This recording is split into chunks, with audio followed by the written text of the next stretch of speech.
Eu quero te convidar nesse momento para abrir a tua Bíblia no livro de Efésios, capítulo 1, versículo 7 até o versículo 14. Eu quero falar hoje sobre 4 bênçãos que nós alcançamos mediante a cruz de Cristo. Paulo diz assim: foi pela morte de Cristo na cruz que nós somos libertados. E isto é, os nossos pecados são perdoados. Como é maravilhosa a graça de Deus, que Ele nos deu com tanta fartura.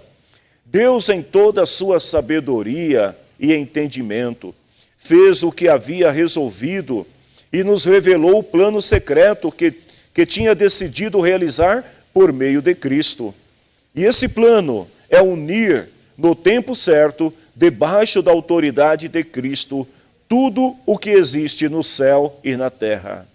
Todas as coisas são feitas de acordo com o plano e com a decisão de Deus, de acordo com a sua vontade e com aquilo que Ele havia resolvido desde o princípio. Deus nos escolheu para sermos o seu povo, por meio da união com Cristo.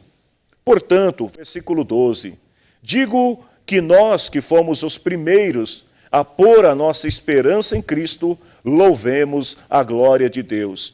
A mesma coisa também aconteceu com vocês, com você que está aí do outro lado assistindo esta reunião de culto. Olha o que Paulo diz: quando ouviram a verdadeira mensagem, a boa notícia que trouxe para vocês a salvação, vocês creram em Cristo. E Deus pôs em vocês a sua marca de proprietário, quando lhes deu o Espírito Santo que Ele havia prometido. O Espírito Santo é a garantia de que receberemos o que Deus prometeu ao seu povo. E isso nos dá a certeza de que Deus dará liberdade completa aos que são seus. Portanto, queridos irmãos, louvemos a Deus e a sua glória. Queridos, todos nós sabemos que a Igreja de Cristo, ela está fundamentada na obra que o Pai realizou, que o Filho realizou e que o Espírito Santo realiza em nossos dias. Nos versículos anteriores ao que nós lemos, Paulo está exaltando ao Senhor e dando ênfase ao grande amor de Deus, que escolheu as pessoas antes da fundação do mundo para que se tornassem seus filhos. E o grande amor de Deus e o propósito de Deus foi reunir toda a humanidade e torná-los o meio pelo qual Deus haveria de manifestar a sua graça ao mundo. Lá no versículo 3 até o 6, Paulo começa dizendo assim: agradecemos a Deus, o Pai de nosso Senhor Jesus Cristo, que tem nos abençoado. Então Paulo começa a sua carta louvando e agradecendo a Deus em seu grande amor. E agora nos versículos que nós acabamos de ler, Paulo continua nesta adoração sincera a Deus, e ele lembra das obras do Filho e também do Espírito Santo. Nos versículos 7 até o versículo 12, a ênfase na pregação de Paulo está na redenção que foi realizada pelo Filho. Enquanto que nos versículos 13 e 14, ele deixa bem claro que nós temos segurança de que somos filhos de Deus, que somos eleitos de Deus por causa do Espírito Santo que está em nós. Eu vou contar uma historinha para você, para que você possa entender o valor da graça de Deus derramada sobre nós. Diz a história que um certo menino e seu pai trabalharam por muito tempo construindo um pequeno barco de brinquedo. E quando esse barquinho ficou pronto, ele estava lindo, muito belo. Então, o menino pediu ao seu pai para que permitisse colocar aquele barquinho em um pequeno lago que tinha ali perto de sua casa. E o menino colocou o barquinho ali e ficou a observar e a desfrutar o seu barquinho sobre aquelas águas. E ele se encantou tanto em ver aquilo, que todos os dias o garoto deixava ali o seu barquinho naquelas águas e ficava brincando e observando a beleza da sua criação. Afinal de contas, ele tinha contribuído com o seu pai para a criação daquele barquinho. Mas um determinado dia, veio um vento muito forte e inesperado, e esse vento agitou aquelas águas e acabou levando o barquinho do menino embora. O barquinho se perdeu. O menino ficou muito triste. Ele chorou bastante, lamentou-se com seu pai. O tempo passou e muitos meses depois, um dia eles foram à cidade, e quando o menino chegou na cidade com seu pai, ele observou que numa loja, na vitrine daquela loja, estava o seu barquinho. E ele correu e foi até aquela loja. Então ele disse para o dono daquela loja: olha, esse barquinho é meu, ele se perdeu no dia em que o vento foi forte, a chuva levou meu barco embora. E o homem falou: olha, eu não posso te devolver, porque eu comprei esse barco de um pescador que me vendeu. E se você quiser-lo de volta, você vai ter que pagar pelo barco. O menino ficou triste e voltou para casa. E ele começou a trabalhar incansavelmente.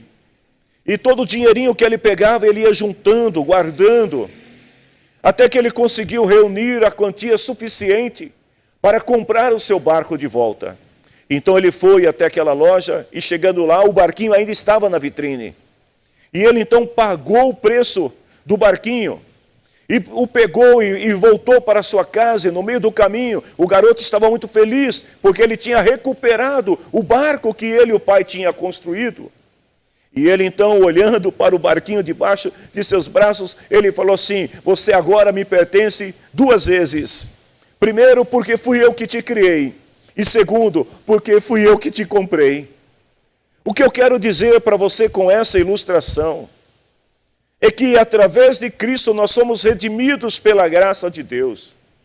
Portanto, você que aceitou a Cristo em seu coração, você se tornou propriedade de Deus duas vezes. A primeira foi quando Deus te criou, quando Deus te formou, lá no Jardim do Éden, a partir de Adão e Eva. E a palavra do Senhor diz que a serpente enganou o primeiro casal de humanos. E por causa disso eles se perderam, eles se afastaram de Deus. A Bíblia diz que eles foram destituídos da presença de Deus. E mais a segunda vez foi quando Deus enviou Jesus Cristo ao mundo, para que ele pudesse pagar o preço da sua redenção. Lá em 1 Coríntios capítulo 6, versículo 20, diz que ele nos comprou e pagou um preço muito alto. Em 1 Pedro capítulo 1, versículo 18 e 19, o apóstolo Pedro fala assim: vocês sabem o preço que foi pago, para livrá-los da vida inútil que herdaram de seus antepassados, antes de conhecer a Cristo. E aí Pedro diz assim: esse preço não foi uma coisa que perde o seu valor. Vocês não foram comprados com ouro, vocês não foram comprados com prata. Mas ele diz: vocês foram libertados pelo precioso sangue de Cristo, que era como um cordeiro sem defeito e sem mancha. Você pode glorificar a Deus aí na tua casa. Olha só, você estava perdido, mas agora você foi comprado. E o preço que foi pago, não existe nada neste mundo, nenhum bem precioso, que seja tão caro o suficiente que pudesse te pagar pela tua redenção. Mas o sangue de Jesus Cristo te resgatou. E pela graça do Senhor, por isso que Paulo está escrevendo, dizendo: louvemos ao Senhor pela sua maravilhosa graça. Louvemos ao Senhor pela sua gloriosa graça. O sangue de Cristo que foi derramado na cruz, a morte de Cristo, ela permitiu a nós que através desse sacrifício, alcançássemos as 4 bênçãos que Paulo está descrevendo nos versos que nós acabamos de ler. E a primeira bênção que nós alcançamos, que Paulo cita, está no verso 7. Efésios capítulo 1, versículo 7, para você que está entrando agora nesse canal. Diz assim: pela morte de Cristo na cruz, nós somos libertados, isto é, os nossos pecados são perdoados.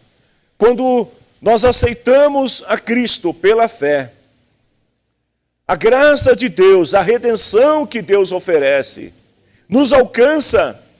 E aí, através do sangue de Cristo, do sacrifício dele, nós podemos ser perdoados dos nossos pecados, uma vez que Jesus morreu por todos. Lá em Romanos, capítulo 5, versículo 8 até o 10, Paulo escreve assim, que Deus nos mostrou o quanto nos ama. Cristo morreu por nós quando nós ainda vivíamos no pecado. Nós nascemos e vivemos no pecado, mas Cristo já tinha pago o preço. E quando fomos aceitos por Deus por meio da morte de Cristo na cruz, é mais certo ainda que ficaremos livres, por meio dele, do castigo de Deus.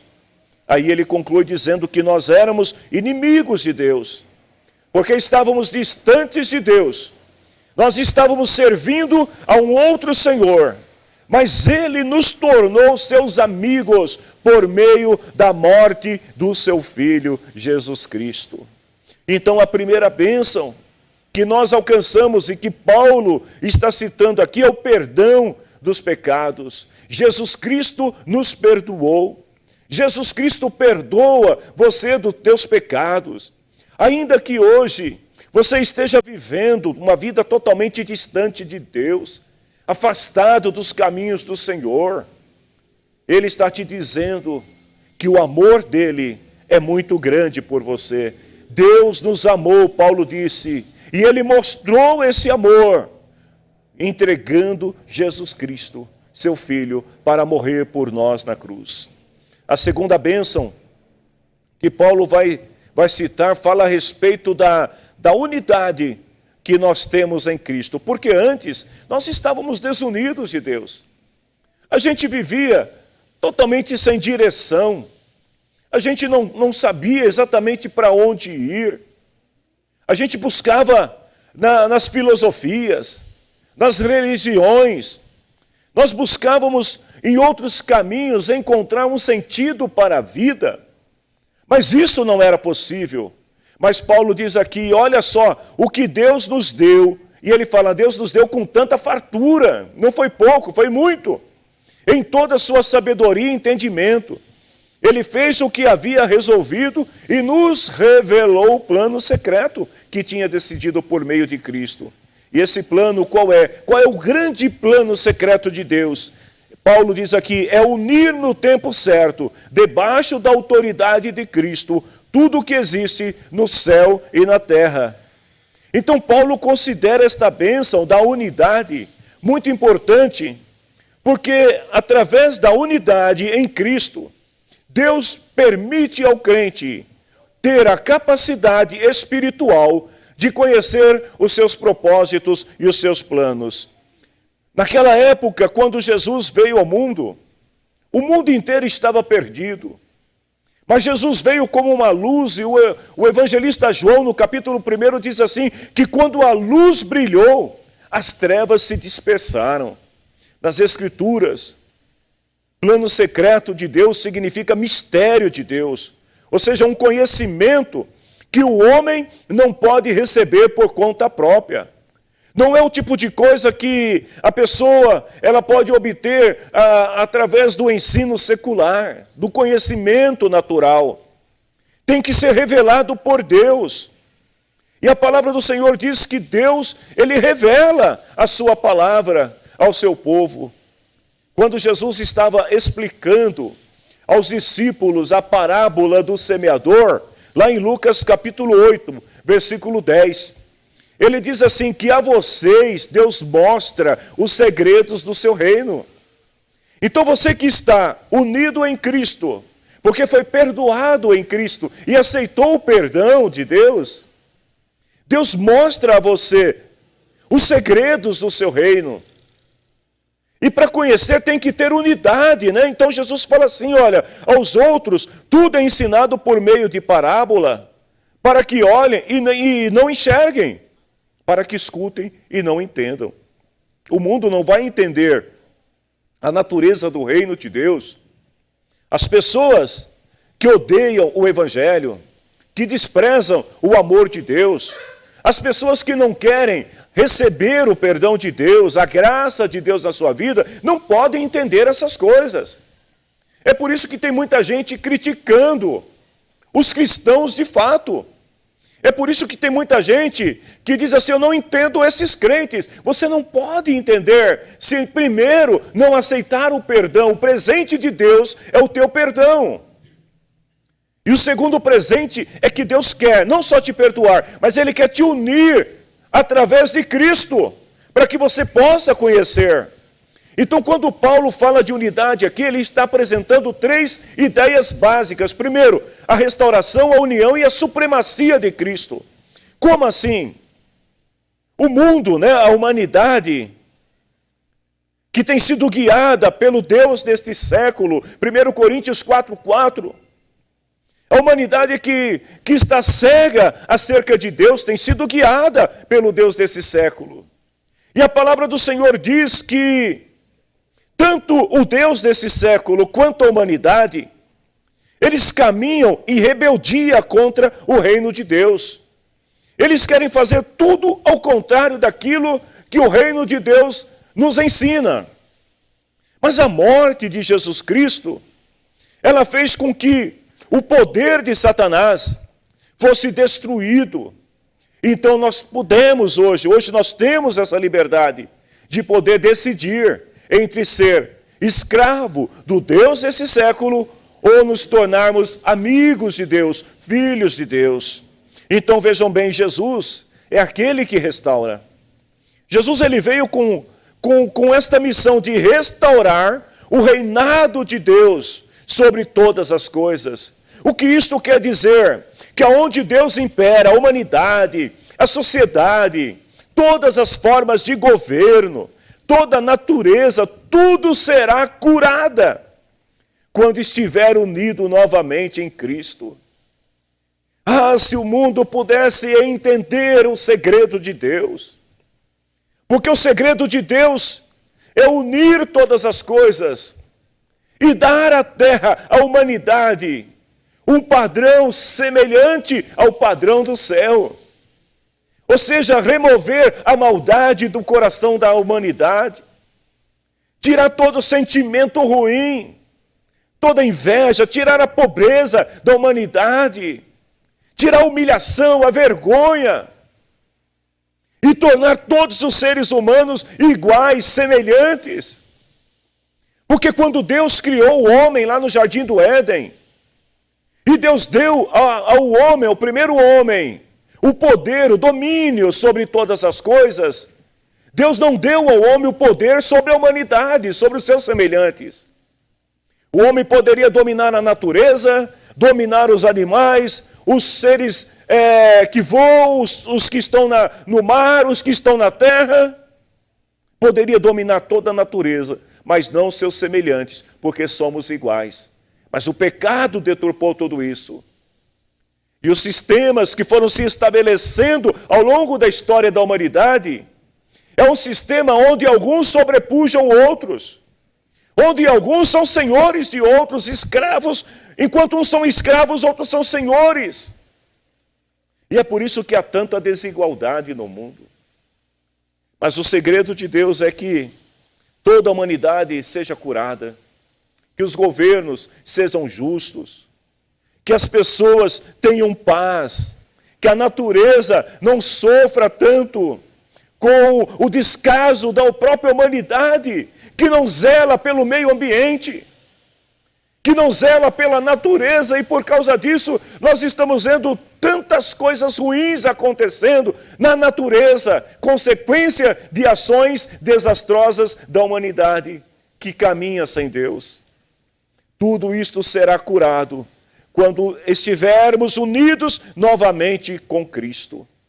Então Paulo deixa bem claro que a ideia de unidade de Deus é tornar todos os crentes um só corpo. Mas quando eu falo de crente, eu não estou falando de pessoas religiosas, não estou falando de um segmento ou outro religioso, eu estou falando de pessoas que acreditam em Deus, que verdadeiramente entregaram suas vidas a Deus, para servirem a Deus e viver no modelo do reino. Então a ideia de Deus de unir todos esses crentes num só corpo, sem se importar com nacionalidade, status social, financeiridade, sexo, cor, raça, nada disso. E aonde que nós vamos ver esse padrão, esse modelo de Deus se concretizando? Dentro da igreja. Ou pelo menos deveria ser dentro da igreja. Porque a igreja, na atualidade, ela é uma mostra dessa união que Deus pretende estabelecer no futuro. Ou seja, os crentes verdadeiros, eles devem exalar, devem expressar, devem demonstrar o quê? Amor, respeito, harmonia, devem ter paz, devem ser conscientes dos seus deveres, para revelar ao mundo que a nossa forma de vida, que o padrão que nós decidimos seguir, que é o padrão do reino, é o melhor para a humanidade. Então, quando isso acontece, quando as barreiras, né, do egocentrismo, do individualismo, da soberba, da mentira, são removidos, e a igreja permite que a natureza do reino se estabeleça em nossas vidas. Jesus disse lá em João 13, 34 a 35, amem uns aos outros, assim como eu os amei. Amem também uns aos outros. Jesus estava falando aqui para os seus discípulos. Essa aqui é uma palavra que se refere à igreja, ao relacionamento entre cristãos. Entre os cristãos não pode haver brigas, não pode haver acusações, contendas, confusões. Entre os cristãos os cristãos verdadeiros não perdem tempo discutindo, difamando, digladiando entre si. Jesus falou assim, vocês que são os meus discípulos, amem uns aos outros. E se tiverem amor uns pelos outros, aí todos saberão que vocês são os meus discípulos. Quando é que o mundo vai saber que nós somos de Deus? Quando a gente aprender a ter respeito um pelos outros. Quando a gente aprender a amar uns aos outros com o amor de Cristo. E então o Rei Jesus Cristo virá para governar sobre todas as coisas. E quando Jesus vier, e Ele vai voltar, amém? Jesus vem, Jesus está voltando. E quando Jesus voltar, porque Ele já venceu a morte, Ele já venceu o inferno, Ele virá para triunfar sobre tudo aquilo que é ruim, sobre toda a maldade existente. E então, quando Jesus voltar, o seu reino será estabelecido.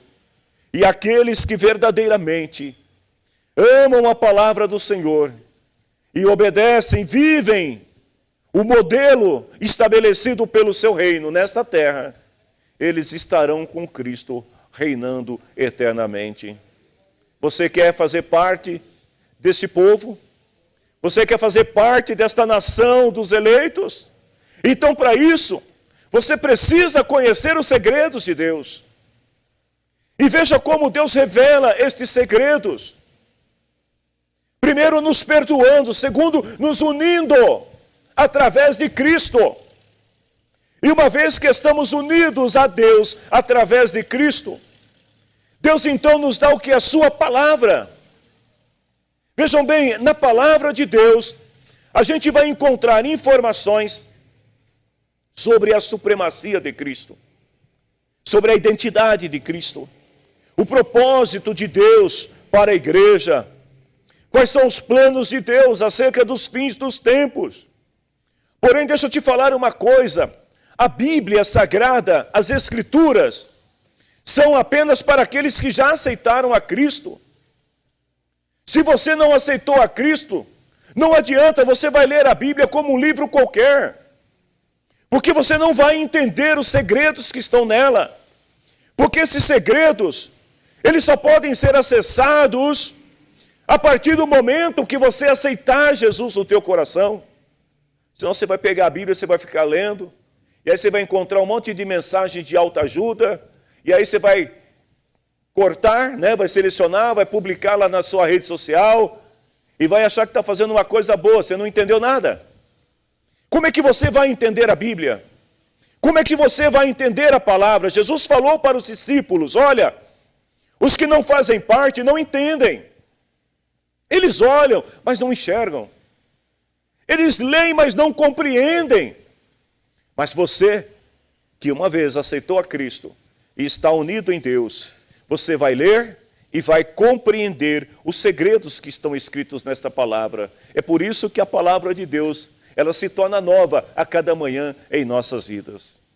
Segundo, os segredos são revelados através do Espírito Santo. E mais uma vez, se você não tiver aceitado a Cristo e não estiver unido em Cristo, também não terá o Espírito de Cristo. O Espírito Santo, ele nos capacita para entender a palavra do Senhor. E por último, também é possível acessar esses segredos confiando em Deus. Porque muitas pessoas, pelo mundo afora, ouviram falar de Jesus, ouviram falar de Deus, mas não tiveram acesso à Bíblia Sagrada. Mas essas pessoas sabem que existe um Deus no céu, e eles acreditam nesse Deus. E pelo fato de acreditarem nesse Deus, no Cristo que triunfou sobre a morte na cruz, que ressuscitou e vai voltar, Deus pode revelar a estas pessoas o seu segredo. A terceira bênção que Paulo fala é que nós somos herança de Deus. Ele fala assim, Deus nos escolheu para sermos o seu povo. Olha que privilégio, que honra. Nós somos escolhidos por Deus para ser o seu povo. Ou seja, nós somos o povo de Deus e quando nós aceitamos que Cristo governe as nossas vidas, nós nos tornamos também um tesouro precioso para Deus. Ou seja, o Deus, né, que criou todas as coisas, o Deus que criou os céus, que criou as estrelas, todo o universo, que tem poder sobre todas as coisas, Ele te ama, Ele nos ama, mesmo sendo tão pequenos, e nos ama tão intensamente que Ele pagou o preço através do sacrifício de seu Filho, para que nós pudéssemos nos tornar seus filhos, para que nós pudéssemos tornar parte de seu povo. E esta é uma herança que não se pode comprar com nada neste mundo. Você tem um valor para Deus. E Deus deseja que você retribua esse valor que Ele te dá. Sabe como? Adorando Ele, revelando a sua glória através da sua vida. Sabe, vivendo uma vida, né, que agrada a Deus, que você seja capaz de perdoar, que você seja capaz de agir com sabedoria no teu dia a dia, que você seja capaz de exalar o amor, que você seja capaz de exibir a glória de Deus e o poder de Deus através da tua vida. Então Paulo, ele está aqui preparando os seus leitores nesta carta aos Efésios, para que eles pudessem compreender o quanto é importante a bênção que o Senhor nos dá mediante Cristo. E aí ele fala da quarta bênção. A quarta bênção é que a prova que nós somos de Deus é o seu Espírito Santo. Você foi selado pelo Espírito Santo. Ele fala assim, a mesma coisa aconteceu também com vocês, quando ouviram a verdadeira mensagem, a boa notícia que trouxe salvação para vocês. Qual foi a boa notícia? Jesus Cristo veio ao mundo. Jesus Cristo viveu entre os homens, mas Ele não pecou como os homens. Jesus Cristo morreu, ressuscitou, subiu aos céus e está à direita de Deus intercedendo por nós. E aí Paulo fala assim, vocês creram em Cristo. Vocês creram nesta boa notícia, nesta mensagem que vocês receberam. E ele diz, e Deus pôs em vocês a sua marca de proprietário, quando lhes deu o Espírito Santo que ele havia prometido. E ele fala que o Espírito é a garantia de que receberemos o que Deus prometeu ao seu povo. Então vejam bem, você aceitou Jesus e aí Deus foi lá e colocou o Espírito Santo em você. Selou você com o Espírito Santo. E aí Paulo diz que a presença do Espírito Santo é a garantia de que nós vamos receber aquilo que Deus prometeu. O que foi que Deus nos prometeu? Deus nos prometeu vida. Vida eterna. E ele fala, com certeza, Deus dará liberdade completa aos que são seus. Então, essa última bênção que Paulo menciona aqui, a obra do Espírito Santo. Paulo chama atenção para duas coisas importantes, que é a parte humana da conversão. Vejam bem, Paulo fala assim, olha, duas coisas que as pessoas precisam fazer para serem salvas. Se você está ouvindo esta pregação, e você ainda não entregou a tua vida a Cristo, escute o que eu vou lhe dizer, duas coisas apenas que você precisa fazer. Primeiro, é ouvir a mensagem do Evangelho. E você está ouvindo a mensagem do Evangelho agora. Segundo, você precisa crer em Cristo. A parte humana é bem simples. É muito simples. O Evangelho, ele é simplificado para que as pessoas possam entender e possam aceitá-lo. Mas o Evangelho custou caro para Deus. Porque enquanto você entra com a aceitação, você aceita o presente de Deus, Deus teve que dar o seu Filho para que você pudesse ter a salvação. A marca que Paulo se refere aqui, do Espírito Santo, eu já estou quase concluindo essa palavra. Ele deixa bem claro que este selo, ele está fazendo uma comparação a algo que era comum naquela época entre os mercadores. Quando alguém ia até um determinado lugar para comprar uma propriedade, e chegando naquele lugar, a pessoa perguntava ao dono da propriedade quanto custava. E aquele senhor então estabelecia um valor, e o comprador dizia assim, olha, eu não tenho todo o valor, mas eu vou deixar aqui uma quantia, né? Uma reserva. Esta reserva representava a marca, né, de que ele ia voltar. E ele dava um tempo e falava, olha, quando eu voltar, eu pago a diferença, e aí eu tomo posse da terra. Paulo está dizendo aqui, Deus nos deu o Espírito Santo. E esta marca do Espírito Santo, esse presente que Deus deu, foi para garantir que ele vai voltar. Por isso que lá no livro do Apocalipse está escrito que o Espírito e a igreja diz, ora vem, Senhor Jesus. Porque a certeza que nós vamos nos encontrar com o Senhor é a presença do seu Espírito Santo em nossas vidas. Você tem o Espírito Santo, então glorifique a Deus. Em Romanos capítulo 8, 23, ele diz que não somente o universo, mas nós que temos o Espírito Santo, como o primeiro presente que recebemos de Deus, ou seja, na hora que você entregou a tua vida para Jesus, ele enviou o Espírito Santo. E ele te selou como filho. Então ele diz assim, nós que temos o Espírito Santo como o primeiro presente de Deus, Deus quer hoje restaurar a sua comunhão com Ele. Você quer aceitar a Jesus? Eu digo mais uma vez, o caminho é simples, como já afirmei. Você só precisa aceitar esta palavra, que Jesus Cristo é o único caminho. Jesus Cristo é a única porta.